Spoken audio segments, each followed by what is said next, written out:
তো গাইস দেখো আজকে আমাদের বাড়িতে কে এসেছে। আইসদা। তো আইসদা কেমন আছো? খুব ভালো আছি। আর এই সুরজের বাড়ি অনেকদিন পরে আসলাম। আর আজকে আইসদা এসেছে বলে আমাদের বাড়িতে কি রান্না হচ্ছে তোমাদেরকে যে মা কি রান্না করছে দেখো। মা রেডি পুরো? হ্যাঁ, ফ্রাইড রাইসটা রেডি হয়ে গেছে। তো এখন মা শুধু ফ্রাইড রাইসটা রেডি হয়েছে আর চিলি চিকেন এই পকোড়া ভাজছে। তো পকোড়াটা দেখতে পাচ্ছ, পকোড়া এই মাংস রাখা আছে, এখনো পুরোটা রেডি হয়নি। আর কতক্ষণ সময় লাগবে? আর এই 15 মিনিটের মধ্যেই হয়ে যাবে।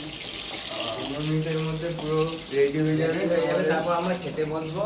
আর মাসি বিরিয়ানি আর চিলি চিকেন ফ্রাইড রাইস খুব সুন্দর বানায়, মানে হোটেল টপ হয়ে যাবে এখানে দোকান। তো এতদিন আমি মাসির বাড়িতে ছিলাম, তোমরা ভিডিওতে দেখেছো। আর আজকে আইসদা আমাদের বাড়িতে এসেছে, তো তার জন্য মা এত সুন্দর সুন্দর খাবারের আইটেম। আর তোমরা যদি খেতে চাও তোমরা আমাদের বাড়িতে চলে আসো, তোমাদের ঘরে আমন্ত্রণ রইল।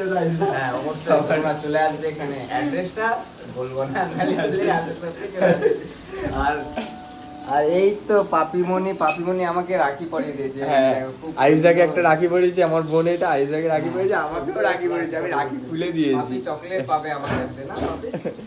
রাখি পড়েছে, চকলেট চকলেট দেবো পাপি। বড় বড় চকলেট খাবে। তো এখন সবকিছু রেডি হচ্ছে, এই সবকিছু ক্যাপসিকাম পেঁয়াজ সবকিছু কাটা আছে, তো রেডি হলে খাওয়া